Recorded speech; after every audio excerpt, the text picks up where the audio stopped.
Hello and welcome to my YouTube channel. This is the third video in a series on T.S. Eliot's The Wasteland. In this video, we will talk about the fire sermon. The title of this section is inspired by a famous sermon of Lord Buddha, where the world is depicted as burning with lust, passion, hatred, and countless other evils. It also brings to mind the confession of Saint Augustine, who described lust as a consuming fire. So, both Eastern and Western traditions have condemned lust as a source of corruption.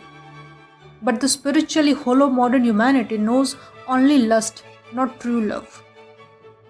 The section begins with Tiresias observing the barren scene of autumn. The leaves have fallen and the wind blows without any rustle. The Thames has deserted. The scene is now empty, but during summer it was a gathering place for nameless women seeking fleeting pleasures, as well as the rich sons of business elites in search of the same. After indulging in their momentary desires, they all left.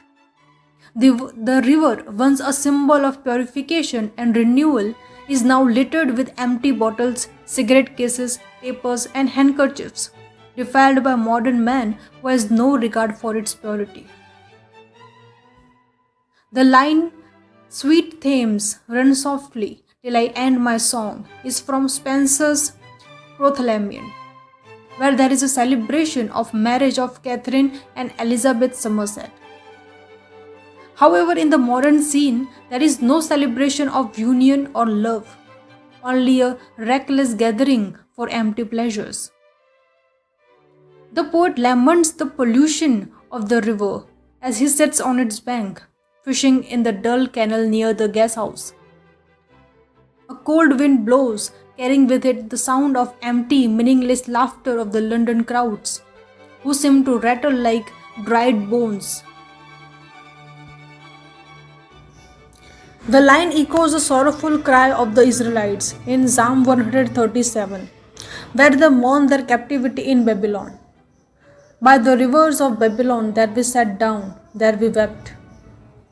Additionally, Lake Leman, the French name for Lake Geneva in Switzerland, evokes a literary reference as it serves as a backdrop to Byron's famous poem The Prisoner of Chillon, the famous lament of lost freedom by Bonivard when he was imprisoned in Chillon.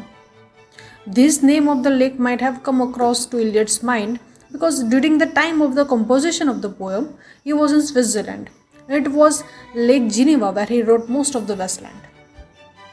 Stretching back to ancient times, he also recalls the Fisher King's brother seeking to heal him, and Ferdinand, the character from Tempest, grieving his father's death. In the past, water and fishing symbolizes transformation and renewal, but now their spiritual meaning has vanished. The riverbank is polluted and filled with remains of the dead bones, and decaying bodies float and rattle as rats pass by, reflecting the spiritual decline of the modern wasteland. Eliot refers to the Parliament of Bees by John Day. In Eliot's poem, the horns are not the horns of a hunter, as John Day used in his poem, but the horns of a mortar, which carry Sweeney to the wasteland and to Mrs. Potter. Mrs. Potter symbolizes the grossness and sensuality of modern life. This decline is further illustrated by Mrs. Potter and her daughter, who use soda water not for spiritual cleansing but to beautify themselves in order to attract more men. Tiresias is struck by a line from a children's song, which reflects a sexual corruption and a loss of innocence in modern humanity.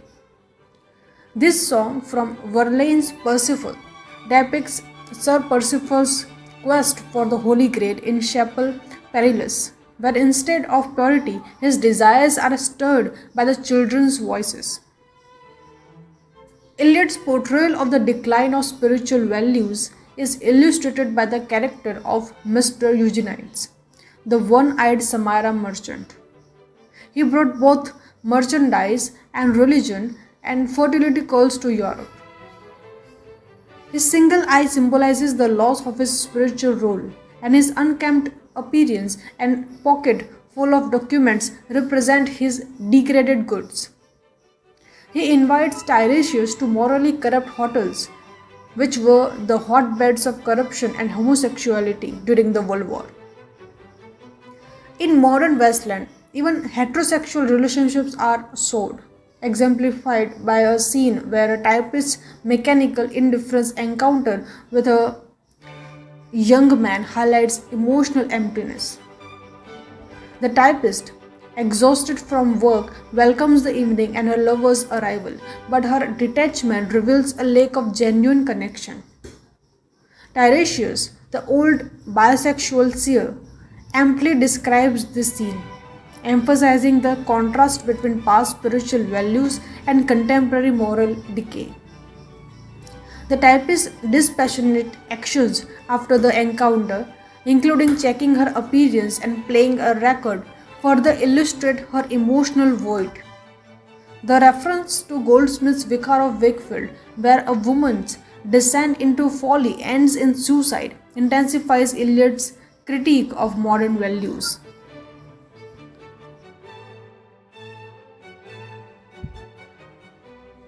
With music in his ears, Tiresias walks along the Strand and Victoria Street to the lower Thames, where the poor live. He hears pleasant mandolin music and the chatter of fishermen and sailors from a nearby tavern. The songs of Three Thames' Daughter, girls living by the river, show that poor still struggle with moral issues. The girls sing together at first, then separately. The Thames daughters lament the pollution of the river by oil and tar, reflecting how modern commerce and life have become dirty and corrupt. Pleasure boats drift on the river, splashing water and spar on the logs of wood floating down from Greenwich. Then is described a voyage undertaken in the past by Queen Elizabeth with her favorite Leicester in her richly decorated and gilded pleasure boat. Her pleasure boat is no doubt a sharp contrast in its rich decoration and pomp and show with the dirtiness and drabness of modern merchant ships. But her life and relationship resembles modern life, inasmuch as in her case too there was perversion, love making being separated from procreation. However, as a queen, she had control over her relationships, unlike women in modern times who are often victims of male exploitation and brutality. The Three Thames daughters each sing about the loss of innocence and the suffering they endured.